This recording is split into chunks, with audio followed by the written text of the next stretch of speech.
Tickety-Boo News.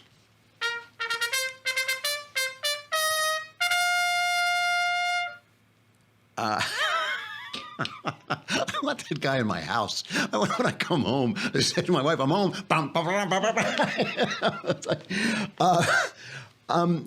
We talked a lot about the NFL, and I'm not going to go into this forever, but on Monday Night Football was the Kansas City Chiefs, I think, over the Washington Redskins. Their ratings are tanking. Their ratings are tanking because they are disrespecting the flag, which I think is wrong to do. Again, I think they have the right to do it, but I think they're doing the wrong thing. And I've laid this out both on the show and on my blog at the PJ Media, that I think it is wrong because it is the flag that protects their right to disrespect it. It's the flag that links us all together and makes us care about them. And it's the flag that represents the justice that they are looking for, the players are looking for. John King at CNN says he has information that the owners so far are supporting the players in their protest, but they ain't happy. Can you play the John King cut? Have we got that? NFL owners so far siding with their players for their right to free speech, but they're also keeping close tabs on the financial impact and the public relations impact of this confrontation.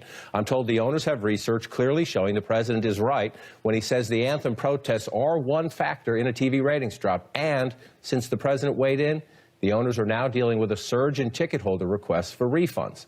Other sports leagues are watching this quite closely. The NBA season, for example, kicks off in a little more than 2 weeks. And the NBA headquarters this week reminded teams and the players of the league's long-standing policy requiring players to stand during the national anthem. There are, however, some ongoing conversations about alternative ways for the players to show their displeasure. The reason I think this is a good thing is not because I'm gleeful at the NFL being punished for their, what I think are their bad acts. I think they're doing the wrong thing and disrespecting the flag. But the reason I think this is a good thing is because it is evidence that something that Trump is doing is really working well. I have problems with Trump. I think I talked about this on Monday. I have problems with Trump's bad manners. I have troubles with his bullying attitude. I don't like the fact that in order to fight back against the bullying of the left, we have had to become bullies like them through Trump. I don't like that fact because if we keep stooping to each other's level, we're eventually going to end up underneath the floor.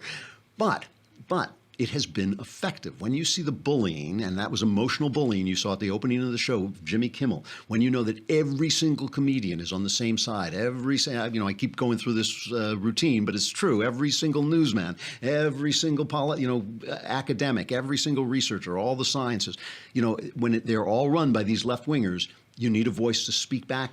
Trump has become that voice, and he is the only one powerful enough to be that voice. And what you're seeing is the premises. Remember, we were just talking about premises. You're seeing the premise of the conversation shifting back from the Obama years. In the Obama years, it was us defending the country, saying the country is a good place. But the premise of the conversation was that the country was wrong. America had something to apologize for. America was the reason black people were having trouble. America had never done anything but kill Indians and enslave blacks.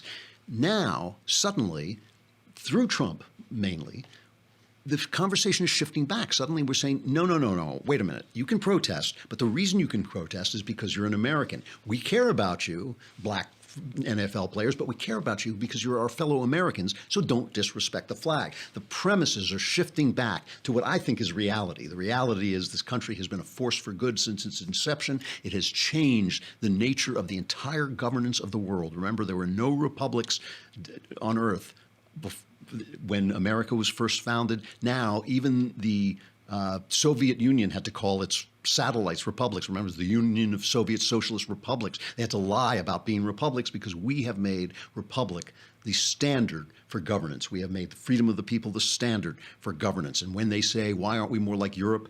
The question really should be, why isn't Europe more like us? Why isn't everybody more like us? Trump has actually, through his belligerence, through his bullying, some of which I don't like, he has actually shifted the premise of the conversation back to the right, and he will continue, I hope, to do that. We have Mona Charen tomorrow, one of my favorites.